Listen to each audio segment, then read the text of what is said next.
తెలుగు కథా సౌరభాలకి స్వాగతం సుస్వాగతం. శ్రోతలకు నమస్కారం.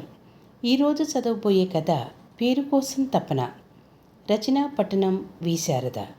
ఇది తపస్వి మనోహరం అంతర్జాల వారపత్రికలో ప్రచురించడం జరిగింది.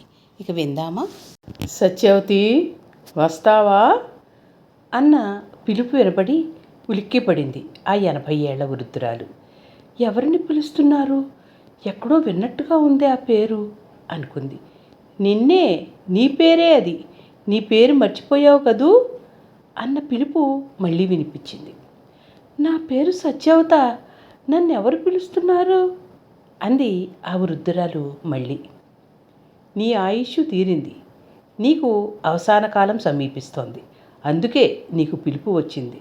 నిన్ను తీసుకుపోవడానికి ఇక్కడికి వచ్చాం అన్నారు యమదూతలు. ఇప్పుడు వాళ్ళు సత్యవతికి స్పష్టంగా కనిపిస్తున్నారు. సత్యవతికి అర్థమైంది, తను పైలోకానికి చేరుకోవడానికి సమయం ఆసన్నమైందని. కానీ ఆ వృద్ధురాలు దాని గురించి ఆలోచించట్లేదు. పుట్టిన వాళ్ళు ఎప్పటికైనా గిట్టక తప్పదు అనుకుంది. సత్యవతి అన్న తన పేరు గురించి ఆలోచిస్తూ గతంలోకి వెళ్ళింది. అచ్యుతరామయ్య జానకి దంపతులకు పెళ్ళయి 10 సంవత్సరాలైనా పిల్లలు లేకపోవడంతో గుళ్ళు గోపురాలు ఎన్నో తిరిగారు. ఇక పిల్లలు పుట్టరు అని విసుగు చెంది ఆఖరి ప్రయత్నంగా అన్నవరం శ్రీ సత్యనారాయణ స్వామి దర్శనం చేసుకున్నారు. ఆ తర్వాత జానకి ఇంటి పాపకి జన్మనిచ్చింది. ఆ దేవుడి మీద భక్తితో సత్యవతి అని బారసాల రోజు నామకరణం చేశారు. పాప అల్లారుముద్దుగా పెరుగుతోంది. అచ్యుతరామయ్య వ్యవసాయం చేస్తాడు. ఊళ్ళో 2-3 పొలాలు కూడా కౌలుకు తీసుకున్నాడు. పాప పుట్టిన వేళ విశేషం ఏమిటో కానీ ప్రతి సంవత్సరం పంటలు బాగా పండటం మొదలెట్టాయి. అచ్యుతరామయ్య తనకున్న 4 ఎకరాలే కాక తన పొలం పక్కనే ఉన్న సోమయ్య పొలం 2 ఎకరాలు బేరం పెడితే అది కూడా కొనుగోలు చేశాడు. అచ్యుతరామయ్య అయితే కౌలు డబ్బులు టంచనగా ఇచ్చేస్తాడని కొంతమంది అతనికే తమ పొలం కౌలుకి ఇవ్వడం మొదలెట్టారు. దాంతో వ్యవసాయం ఎక్కువ అవడంతో ట్రాక్టర్ కొని జీతగాళ్లను పెట్టుకున్నాడు. ఊళ్ళో పలుకుబడి పెరిగింది. సత్యవతికి ప్రతి సంవత్సరం పుట్టినరోజుకి ఒక కొత్త నగ చేయించేవాడు. ఒక కొబ్బరి మొక్క కూడా నాటేవాడు. అందరూ సత్యవతిని ముద్దుగా పాప, బంగారం అంటూ పిలిచేవారు. అచ్యుతరామయ్య సత్యవతిని చాలా గారంగా చూసేవాడు. తన పాలిట మహాలక్ష్మి, ధాన్యలక్ష్మి అనేవాడు. సత్యవతికి 5వ సంవత్సరం వచ్చింది. అక్షరాభ్యాసం చేయించి స్కూల్లో వేశారు. స్కూల్లో టీచర్లందరికీ బట్టలు పెట్టాడు. పిల్లలందరికీ పలకలు, బలపాలు పంచిపెట్టాడు. ఇంటా బయట కూడా అందరూ పాప అనే పిలుస్తున్నారు. ఆ చిన్నారి సత్యవతి పేరు స్కూలు రిజిస్టర్లో మాత్రమే రిజిస్టర్ అయింది. అచ్యుతరామయ్య గారి పాప, కామందు గారి పాపగానే మిగిలిపోయింది. సత్యవతి 10వ తరగతి పాస్ అవడంతో పక్క ఊరు కాలేజీకి వెళ్తానని తండ్రితో చెప్పింది. వద్దు బంగారం, అక్కడ రకరకాల వాళ్ళు ఉంటారు, అందరి కళ్ళు నీ మీదే ఉంటాయి. కావాలంటే ప్రైవేట్గా ఇంటర్ కట్టు, పుస్తకాలు తెప్పిస్తాను అన్నాడు ప్రేమగా. తండ్రి అంటే విపరీతమైన ప్రేమ ఉన్న సత్యవతి తండ్రి మాట కాదనలేక తనకి కాలేజీకి వెళ్ళాలని ఉన్నా ఊరుకుంది. ఇంట్లో తల్లి దగ్గర కుట్లు, అల్లికలు, ఇంటి పనులు నేర్చుకునేది. ఒకరోజు అచ్యుతరామయ్య భార్య జానకితో, బంగారానికి పెళ్లి చేద్దాం అనుకుంటున్నాను, మన హోదాకి తగ్గ సంబంధం చూడమని పంతులు గారికి చెప్పాను అన్నాడు. ఎప్పటి నుంచి ఎందుకండి, మరీ చిన్నపిల్ల కదా అంది జానకి. నువ్వు ఎంత వయసులో కాపురానికి వచ్చావు, మర్చిపోయావా అన్నాడు. ఆ రోజులు వేరు, అయినా మీ ఇష్టం, మీ మాట ఎప్పుడు కాదన్నాను. మళ్ళీ సంవత్సరానికి దానికి 18 ఏళ్ళు నిండుతాయి, అప్పుడు చెయ్యండి అంది సూచనగా.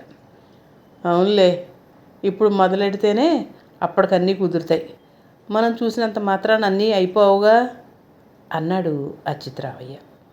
ఈ మాటలన్నీ విన్న సత్యవతి మనసు మధుర ఊహలతో నిండిపోయింది. సత్యవతి చిన్ననాటి స్నేహితురాలు వసుంధరకి అప్పుడే పెళ్ళయింది.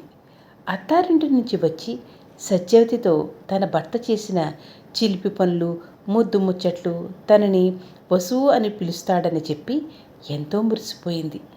ఆ మాటలకే సత్యవతి సిగ్గుల మొగ్గయింది. అయితే తనని కూడా తన భర్త పాప అని పిలుస్తాడా? బాగోలేదు. సత్యా, అవును, ఇది బాగుంది, సత్యా అని పిలిపించుకోవాలి అనుకుని మొదల ఊహలతో ఒళ్ళంతా పులకరించిపోయింది. పక్క ఊరిలో పెద్ద కామందు పరందామయ్య కొడుకు మధుతో సత్యవతికి పెళ్లి నిశ్చయం చేశాడు అచ్యుతరామయ్య. పరందామయ్యది ఉమ్మడి కుటుంబం. ఇంటి నిండా జనాలు, పాలేర్లు. అచ్యుతరామయ్య సత్యవతి పెళ్ళి అంగరంగ వైభవంగా చేశాడు. ఘనంగా సారెచ్చి అత్తారింటికి పంపించాడు. అత్తారింటికి వెళ్ళిన సత్యవతి భర్త పిలుపు కోసం ఎదురు చూసేది. మధు ఎదురుకుండా ఎంతో ప్రేమగా మాట్లాడేవాడు. కానీ దూరం నుంచి పిలవాలంటే తన అన్న పిల్లల్ని పిలిచి మీ పిన్నిని పిలు అనేవాడు. తల్లితో మాట్లాడేటప్పుడు మీ కోడలు అని చెప్పేవాడు. అంతే తప్ప ఎప్పుడూ పేరు పెట్టి పిలవలేదు. దాంతో సత్యవతి ఎంతో నిరాశ చెందింది. ఒకసారి సత్యవతి మధుతో ఏకాంతంలో ఉన్నప్పుడు తనని పేరు పెట్టి పిలవమని భర్తకు చెప్పింది. అబ్బే, మా ఇళ్లలో భార్యల్ని పేరు పెట్టి పిలవరు. మా నాన్నగారు కానీ అన్నయ్యలు కానీ పిలవడం చూసావా? ఇదిగో నిన్నే ఏమే అనే పిలుస్తారు అన్నాడు. దాంతో సత్యవతికి ఎంతో నిరాశ వచ్చింది. పోనీ అత్తగారు తనని పేరు పెట్టి పిలుస్తారా అనుకుంటే అమ్మాయి అని పిలిచేది.